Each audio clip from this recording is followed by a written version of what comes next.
nane dedika odi pay attention TV amesra gya homa ye ntwam ko atwen me ekwe ntwa na matena se na wie ede ensem ni bi wa no enyan nti bebre na aka se ensem polo na ye de fantenten so ede abro efi attention TV eni die mu a enani dedika odi abepie me so a like na subscribe eba your channel no so na je say yenko ye nim ewa dwumanim enne ye wo MANKESSIM sofo be ye friend Reverend Israel Eshen eye obi a wo ye sofo esan ye sunsum duma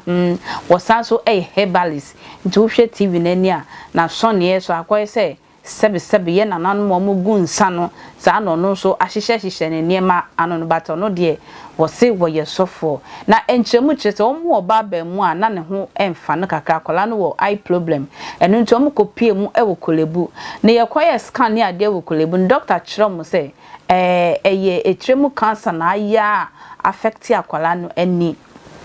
eno nti wo mo twen doctor ne kakra na se ekwan bi wo ha wo mo besa afa so biem di abo akola na maami ochima akwala ne jese no ono de wo twen doctor enti nani ba no so na ne kunu de wo ne akwala na edikan dada ai wo no edikan ko MANKESSIM eja eye maami pinfo no wo osanyem ewo kolebu honum enti maami ne pa chese wo no bedu fie na eye ne kunu sofo eye Reverend Israel Eshen wasie ne ba no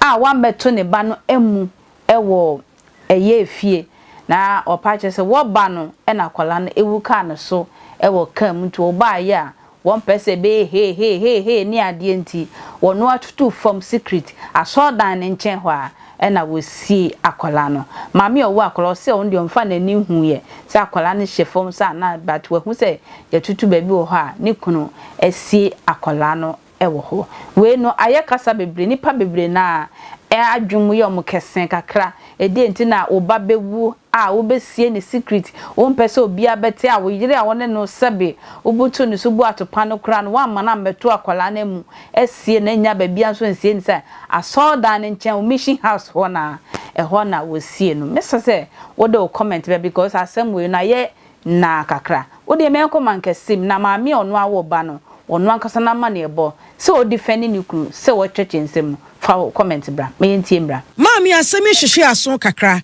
wo ba ana wo ne sofo ba ene yesi enu yi mpoja men ono na me ba akwada ni din de sen pojo ya fani Joshaphat kojo Joshaphat Eshen na kojo yare ana the poja no yare no eye cancer eti eba ne sen ofrimu daben na ni sie mu nso na mo be na mutu ye kosie no me pocho ofrim 2 weeks and that 2 weeks 4 days in na ofrim akwala ni film na me ba me fi hospital ba ya no de me number 2 akwala e wo fi me ba na o ti akwala no owu kwem na ba ya o fi no it's me pacho me minimum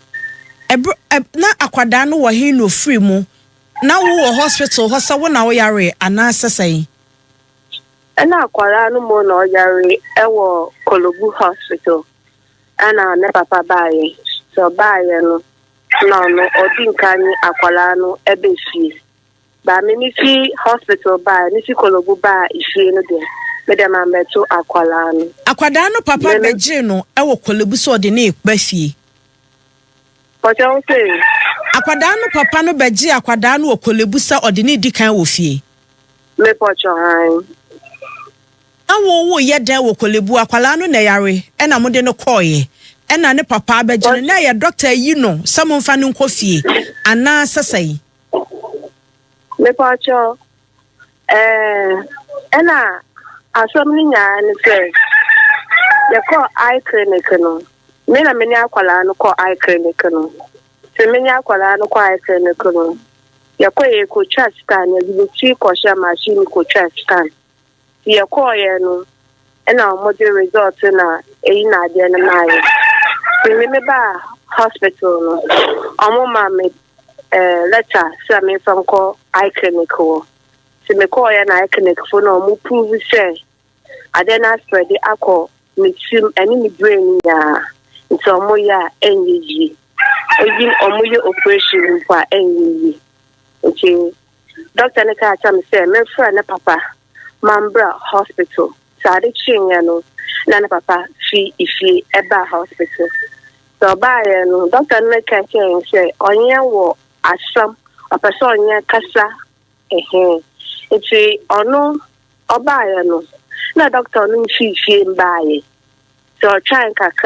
na doctor number na call yo na akwala no kofi na me de na me try doctor no e hospital so me de me try doctor na ma obaye no so na emergency e wo top road nti okowo me share na number na me call me fa list e call show me call ye catch and dog no ono se me na asi no beba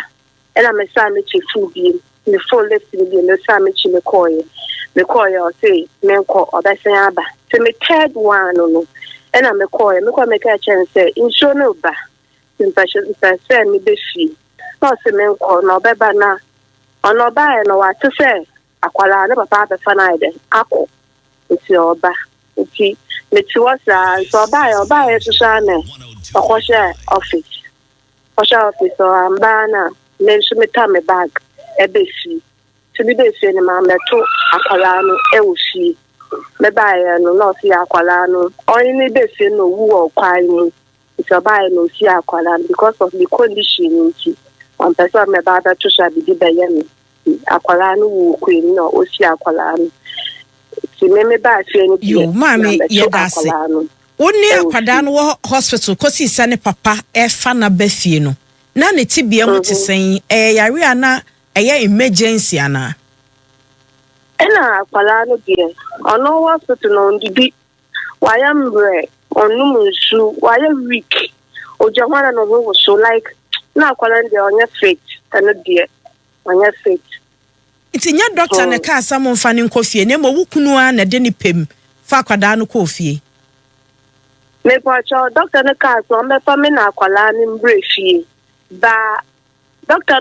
doctor ni fifie ba na nkundio kofie wa onya akwala no kofie okay ente sa akwada na mu no wo hen pacho say akwada no ni funu no wo hen akwala no funde me ba na me bi sa akwala no me su na ade na me bi sa akwala no say we fi akwala no wo second room ewo eho ya sorry dem anasa sorry fie ho baabi asori fie ni na dan nya egbom baako enti ya sorry dem ho anu wasie no enye mama me hu mama che I say 3 rooms ewo afase ena asori dan room ni nya eben banya asori dem wo pan no si akwala no osie no next room enti so kunu wo hen wacha mo se o ma che no wahu baabi a osie no wahu si abetu bia ya betu amu na na wacha mo se wahu si abetu akwada na mu no me wacha me de endra apostle ne baaye omo koshe inside na de na me meti abonten nti e wone de nimu so mutu no so mutu dia and the means to mention because na me abonten ye hunye ma bi e woti so ama fo adu o mo se kunu ye nyankoma de enti e bia na ode akwada no na eye bibi e kandre ni kukuo ni nkosua bi e ye wukunu asori ho e na oye sa ne ma no